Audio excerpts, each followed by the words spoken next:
Which matters more, how you react to what someone says, or what they meant when they said it? If someone takes offense at your phrasing and completely ignores any clarification you may offer after, who was wrong? If a term or phrase means something entirely different in your own social circle than the way someone else has taken it, what do you do?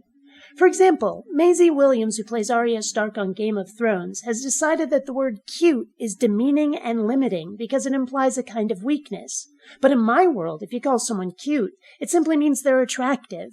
It's synonymous with the word hot or with beautiful. The most badass, strong-as-hell woman in the world could be called cute with no implications of weakness. There's a certain Louis C.K. routine, the stand-up comedian, where he talks about how the word faggot never meant homosexual when he was a kid. And I totally remember that from my own school days. If you called someone a faggot, it didn't have a damn thing to do with their sexuality, any more than calling someone a motherfucker had to do with incest. It was the same with Polak jokes, where you made fun of them for being stupid. But I didn't know what in hell a Polak was when I was little, and when I found out it meant someone from Poland, I had no idea why we were supposed to think they were idiots. The reason why is explained in detail on Wikipedia, but that's not relevant to this point. We just told the jokes without even the tiniest intention of racism, because those were the jokes you tell.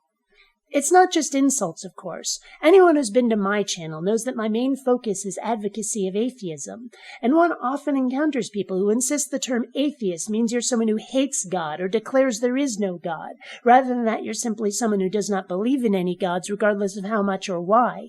And shaking them loose of that assumption is next to impossible, thus making intelligent, rational discussion next to impossible.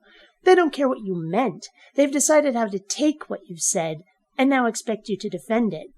And the exact same problem happens with feminism.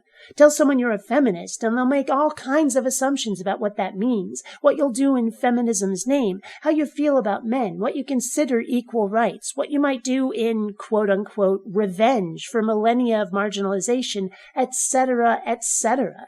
And telling them, no, I'm not that kind of feminist, will do absolutely no good.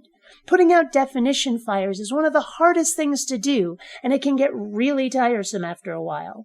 But which of you was wrong, really? Is it that you were too vague or used a word that was too loaded? Or is it them, their preconceptions, and their ego-fueled unwillingness to admit they misunderstood and accept clarification?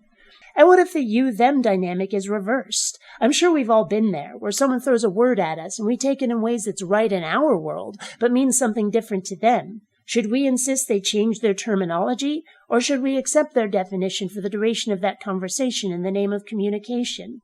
On the surface, I may be overthinking this, but as someone who uses the internet a lot, indeed as a major source of income, communication is very important in my world. Clarity is very important in my world.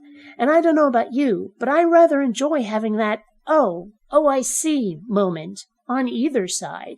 Even if it doesn't change minds, if it just facilitates conversation, it's a good feeling to have that meeting of minds, to know that any further conversation will at least be on topic.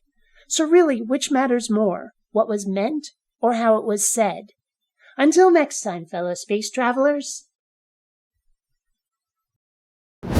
A thumbs up for this video is a vote for excellence and glory. Subscribe to Bionic Dance and make the internet great again.